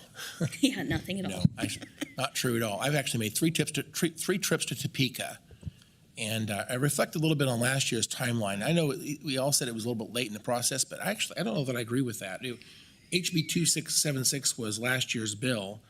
It was introduced on February the 9th. It actually passed the House on March the 16th, 112 to 11. We did have a hearing, and of course I went up to testify on this bill, and then it died in the Senate on it was introduced in the Senate on March the 16th and died in the Senate on May 23rd. So last year, for some reason, although we had a good faith effort to move this bill, I consider it to be very non-controversial. In fact, I think it should be on the consent calendar.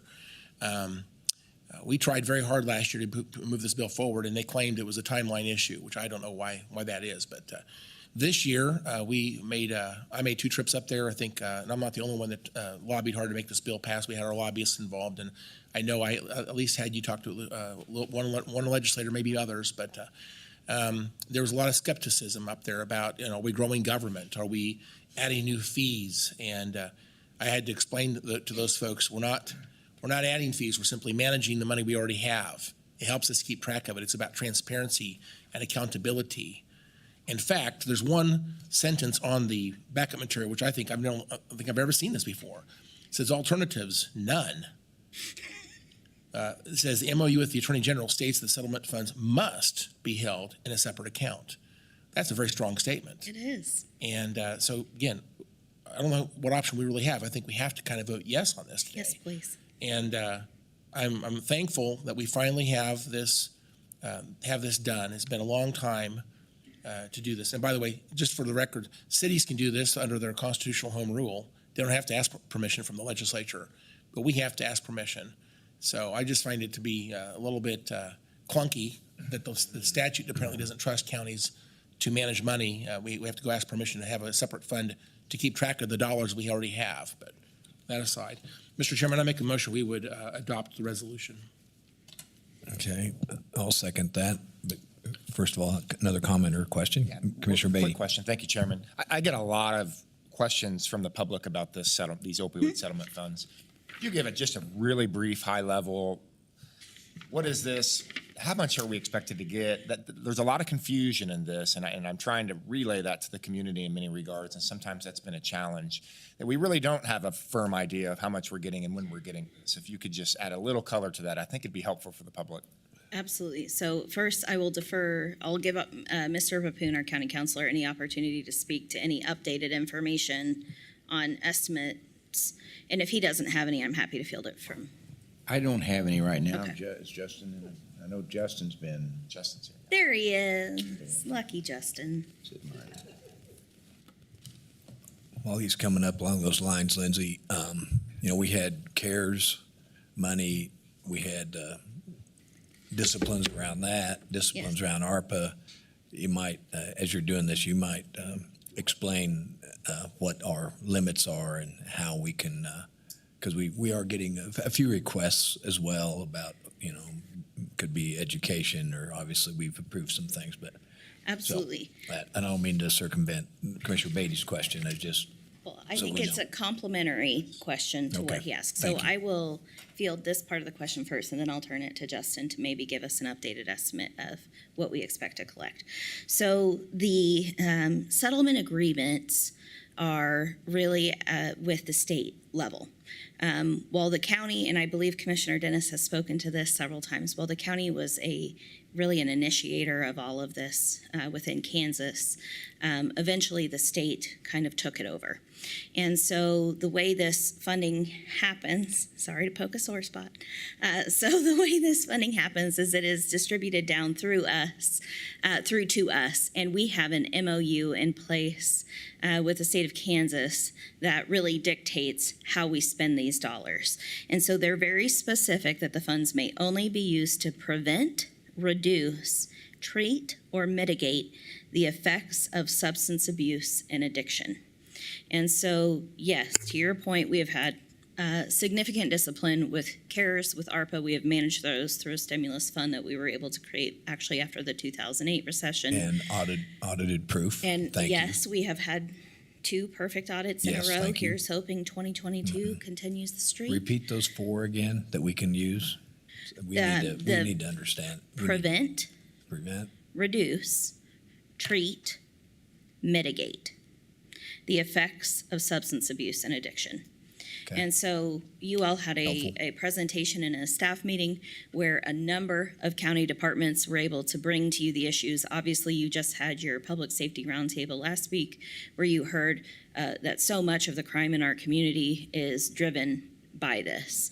And so we're expecting, I'll let Justin speak to the dollars, but over the next 10 to 15 years to have these dollars come in. I know our county manager will be working with the city manager for us to try and attempt to come up with maybe some kind of coordinated plan for those in the long term, especially as more dollars start to roll in. But again, as of today, we have $821,000 available to you for use for these purposes. And so with that, I will turn it over to Justin. Morning, Commissioners. Justin Wagner, Deputy County Councilor. With regard to the question on how much money we could expect on this, Lindsay accurately summarized the money we have on hand, which now is roughly $800,000. With regard to the settlements that you authorized the county entering into a few weeks ago on your agenda, the estimate that we heard from the Attorney General's office based on the amount that would come in would be approximately, rough estimate, $3.5 million. There's 5 different settlements as part of that. They're structured, some of them pay out over up to 15 years, some of them are over a shorter time frame. So I don't have a breakdown of exactly how much per year we'd be looking at, but it'd be up, over the course of up to 15 years. So Commissioner Bay, to your point, we don't know precisely how much is coming in each year, and some of that, as I understand it, some of the settlement, the parties that are paying it have options of paying off early and paying a little bit less if they pay it early, if they front load their payments. So I think there's some variables there that we don't really know exactly what the parties are going to do on that. And all of this is contingent upon the parties finalizing their settlement like we think they will. We expect they will, but there's no guarantee. But I think that's a pretty likely thing to happen, because I don't think it would have moved this far down the track if they weren't intending to finalize that. Yeah. Very helpful. Well, I look forward to the discussions that we'll have as a staff and as a commission about how we best deploy these dollars into our community. So helpful update. Thank you. All right, thank you. Lindsay, my final question is that, and again, going back to the other programs we've had to do, that I assume there's no deadline that we have to spend it like ARPA or There is CARES not. and all We've that. confirmed that a Okay. couple times. All right, well, that's good to know. Other questions? I don't see any. There's already been a motion and a second. So, Madam Clerk, please call the roll. Commissioner Lopez. Aye. Commissioner Dennis. Aye. Commissioner Beatty. Aye. Commissioner Howell. Aye. Chairman Meitzner. Aye. Next item, please. Item I, resolution establishing the Code Inspection and Enforcement Fund. Lindsay, welcome to the podium. Thank you. For the record, Lindsay Poruso, your CFO. So this one I'm extra excited about. So this is something we have been working on for 6 or 7 years, honestly. So you may recall that the city and county formed a merged code operation in 2013. And the county is actually the managing partner for that, which means that the revenues and dollars flow into the county. As Commissioner Howell pointed out, because we are a county and a political subdivision of the state, we are restricted in our ability to create funds. And so what that means is, despite the fact that there are reporting efforts that are consistently made to the Wichita Area Builders Association, to the City of Wichita, we have had to house all of those dollars and revenues within the county's general fund. There are more than 40 departments that operate out of that fund. It is where all revenues are deposited unless they are specifically authorized to go elsewhere. And so reporting and tracking expenses and fund balances and things to our partners has been incredibly challenging if you're not an accountant and if you don't know how to read balance sheets that come out every quarter. And so this is exciting because if the commission chooses to allow us to authorize this fund today, we are now able to move all of the revenue that's associated with MABCD that is currently sitting in the general fund, and so it reflects on the fund balance that you see every time we talk about the general fund. I don't know if anyone realizes that is at $5.8 million. That is the revenue associated with MABCD that is currently sitting in our general fund and therefore is reflected in the fund balance reports that you see every time we talk about the general fund. That's a significant amount of money. And so what this would allow us to do is, as a part of the 2024 budget process, to move those dollars out of the general fund and to allow the MABCD to operate out of that fund, and for us to be crystal clear and transparent with anyone who is interested to see the exact status of the fund at any time, how many dollars are committed. It allows us to make intelligent decisions when it comes time to replacing software or equipment. And so this is going to be, I think, a wonderful tool, not just for us in understanding our own county finances, but in helping them report out on the status of MABCD. So this is not something that we have to do. This is something that the legislature has granted the county commission the ability to do. From my perspective, working in finance, I think it would make our jobs much easier, and I think it would make the information that you receive much clearer. So I would like to request that you approve the resolution authorizing the creation of this fund today. And again, this is a great news story because this is something that has been worked on for a long time and was finally passed. So. Okay. Along those lines, I know that our lobbyist, Jason, had fielded a few questions from the chamber perspective about was this, again, creating government? And then, of course, there's a few that have their questions with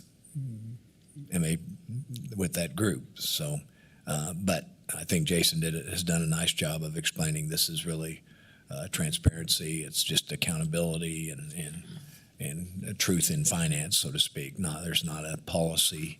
We're not making any policy decisions about how they operate or all that stuff. So I just wanted to share that information. So, and I thank Jason again for helping explain that better than I could have, actually. But Commissioner Howell? Yeah, just two quick questions. So I noticed that the legislation doesn't become law until July 1st. Are we planning to transfer these funds before July 1st into these? No, we would do this as a part of the 2024 budget adoption. And so we actually would not start using this fund until January 1st of next year so that we have crystal clear records on an annual financial calendar basis to present. So this gets us prepared for that moment. Right. There's quite a lot that happens in the background once the commission authorizes the creation of a fund that our staff has to do on both the budget and accounting side. And so we wanted to get this in front of you as soon as possible to allow us to get that prepared for the budget process. Thank you for that. By the way, this is a better bill than HB 2676 because this includes a third piece on the opioid settlement funds we just talked about a moment ago. But that bill also included an issue of technology fund. Are we planning to do another fund for that still? So that fund is already exists. It's our equipment replacement fund or equipment reserve fund. What we will do is, as a part of your budget discussions that are upcoming, one of the things I'm interested in getting feedback from Commission on is now that we have far more flexibility with how to use that fund, whether we could start to look at saving up for some of our TRB projects or for some of our other equipment needs that we've heard about the last few months. So we will have, I think, more discussion about that, but I was not planning to do that today. Very good. So we don't have to have a separate fund necessarily. It's an item of discussion. Well, we do already have, the separate fund has already been created. It's not a separate fund. Right, we don't need a resolution. It's just part of the TRB, Technology Review Board. It can be if you all authorize it to use it that way, and we will get to that conversation here in about a month. So again, I don't know about anybody else, but I was involved in, I think, 8 different pieces of legislation this year. This is the one I'm happy about. The other 7, I'm not so happy. But anyways, so this is a true celebration for getting a bill created by Sedgwick County across the governor's desk. So with that, Mr. Chairman, I make a motion we adopt the resolution. Okay, I'll second that. Any other questions or comments? I don't see any. Madam Clerk, please call the roll. Commissioner Lopez. Aye. Commissioner Dennis. Aye. Commissioner Beatty. Aye. Commissioner Howe. Aye. Chairman Meitzner. Aye. Thank you. Thanks for all your work, Lindsay. Appreciate it. Next item, please. Item J, report of the Board of Bids and Contracts, regular meeting on April 13th, 2023. Good morning, Mr. Chairman and Commissioners. Joe Thomas, Purchasing Director. There are 3 recommendations that result from the regular meeting of the Board of Bids and Contracts on April 13th. Our first one is the Bridge CIP Improvement Project B485 for Public Works. This is to accept the low bid from Don Linger and Sons Construction Company, and this is in the amount of $4,475,632.50. Item number 2 is an on-call concrete and paving for various departments in the county. This recommendation is to accept the bids from Conspect Incorporated, doing business as Kansas Paving, and PP&J Construction Incorporated, and to establish contract rates for 3 years with 2 one-year options to renew. And our final item is post-mortem forensic toxicology testing services for the Regional Forensic Science Center. And this recommendation is to accept the proposals from Axis Forensic Toxicology and National Medical Services Incorporated, doing business as NMS Labs. This is to establish contract pricing as provided in their respective proposal responses until December 31st, 2023, and it will have an option to renew annually. I'll be happy to try to answer any questions you may have and I recommend approval. Okay, thank you for the presentation. Any questions about any of the items? Being none, I make a motion we approve. Second. There's a motion and a second. Any other comments? Being none, Madam Clerk, please call the roll. Commissioner Lopez. Aye. Commissioner Dennis. Aye. Commissioner Beatty. Aye. Commissioner Howe. Aye. Chairman Meitzner. Aye. Thank you, Commissioners. Before the next item, Commissioner Howe. Mr. Chairman, I'd like to make a motion for off-agenda item. This deals with the letter of support for Spirit Aerosystems. I'll second that. There's a motion for an off-agenda item. Being no questions, Madam Clerk, call the roll. Commissioner Lopez. Aye. Commissioner Dennis. Aye. Commissioner Beatty. Aye. Commissioner Howe. Aye. Chairman Meitzner. Aye. Okay, this item, I'll let you take the lead on it. We've been involved in that a little bit.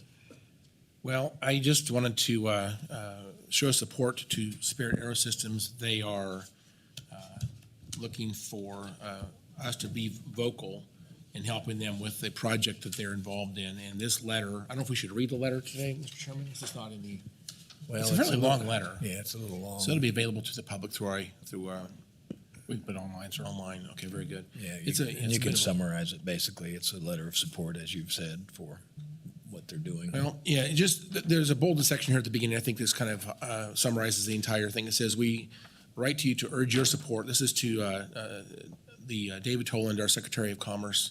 It says, "We write to you to urge your support for the application submitted by Spirit Air Systems that, among other initiatives, proposes to modernize factory training facilities and provide customized training needed for the maintenance of specialized aerospace manufacturing equipment."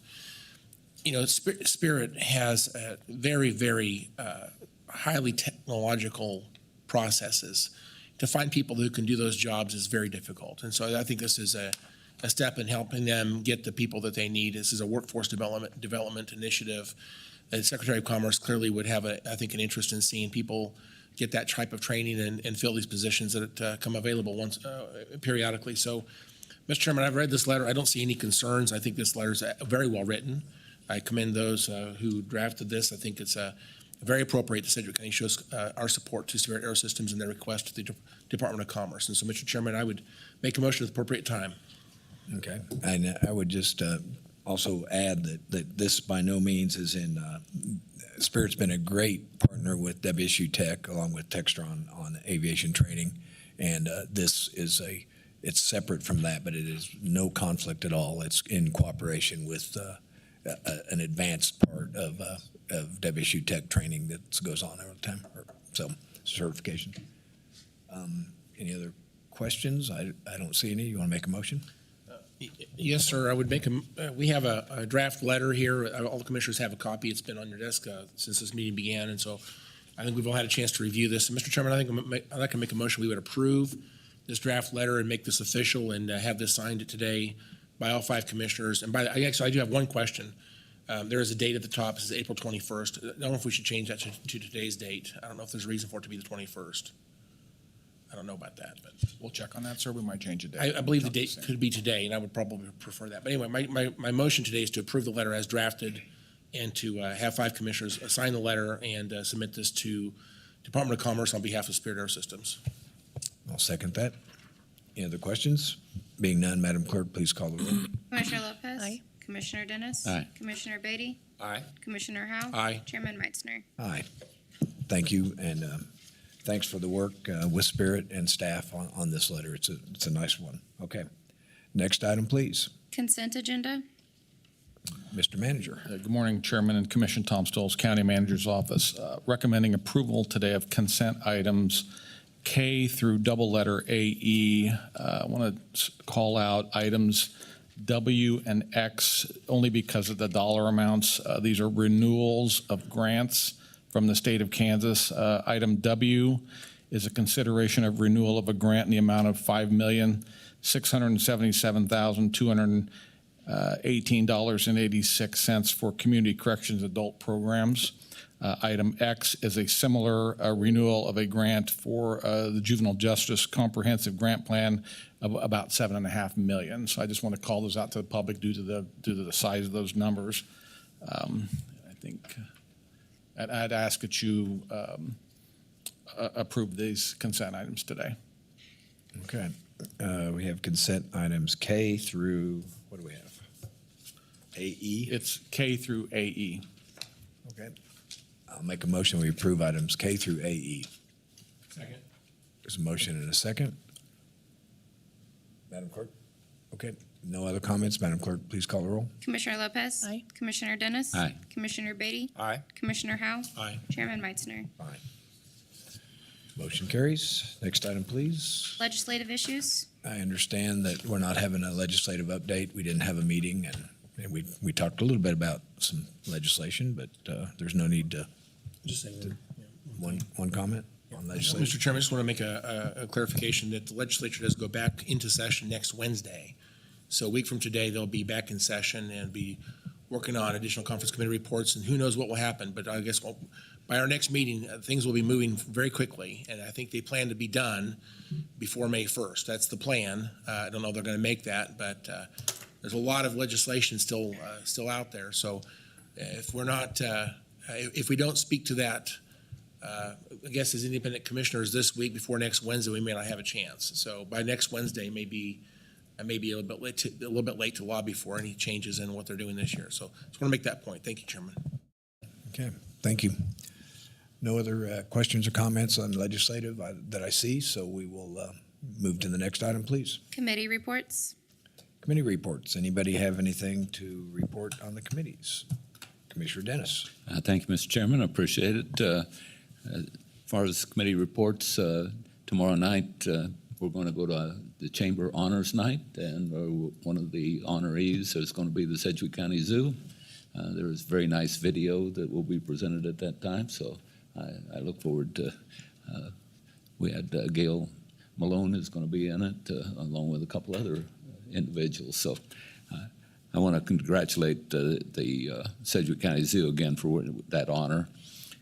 I'll just hit other while I'm here. I know that we're not on that yet, but tomorrow also I have an opportunity to go fly on a Black Hawk helicopter with the Army National Guard, so I'm looking forward to that also. Thank you. Very good.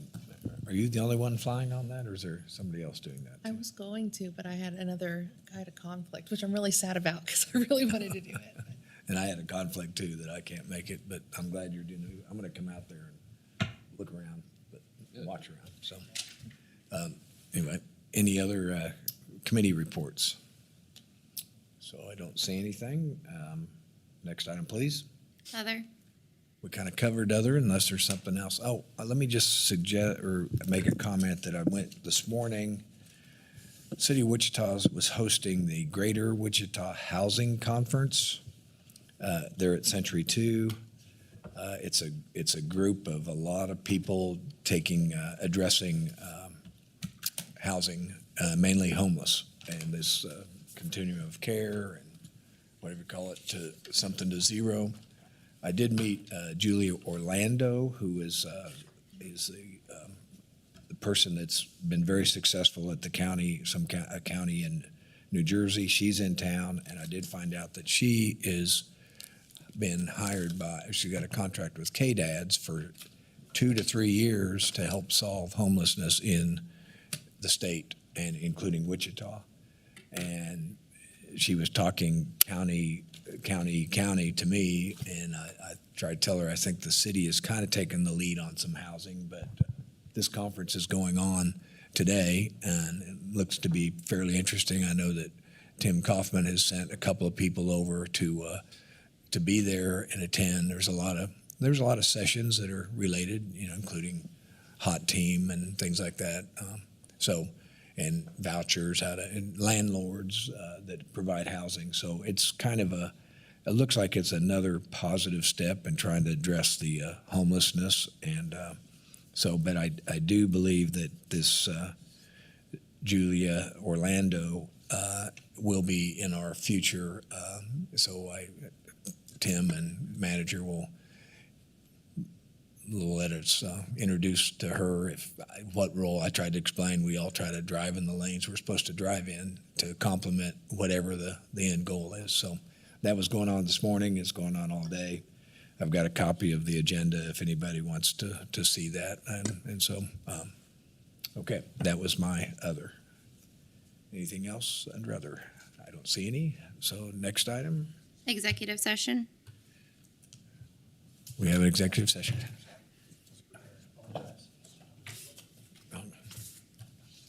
It's under tab executive session. 30 minutes enough still? Here's this. You're going? You got it. Okay. Okay, 30 minutes. I move that the Board of County Commissioners recess into executive session for 30 minutes until 11:25 for preliminary discussions relating to the acquisition of real property for the purpose of discussing the potential purchase of land and buildings for use by county departments. And the Board of County Commissioners returns to this room from executive session at 11:25 a.m. I'll second that. There's a motion and a second. Any questions? I don't see any. Madam Clerk, please call the roll. Commissioner Lopez. Aye. Commissioner Dennis. Aye. Commissioner Beatty. Aye. Commissioner Howe. Aye. Chairman Meitzner. Aye. Okay, we will convene upstairs, and we'll be back at 11:25. Thank you.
Ready to get started?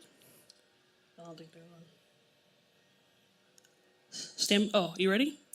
All right, stand by. All right, stand by, Alan. And 10, 9, 8, 7, 6, 5.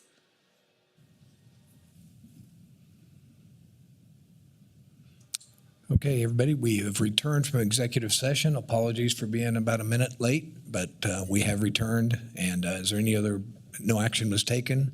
And so there's nothing to come before the board. Anybody else have anything before the board at this time? We don't, so we will stand adjourned. Thank you for watching.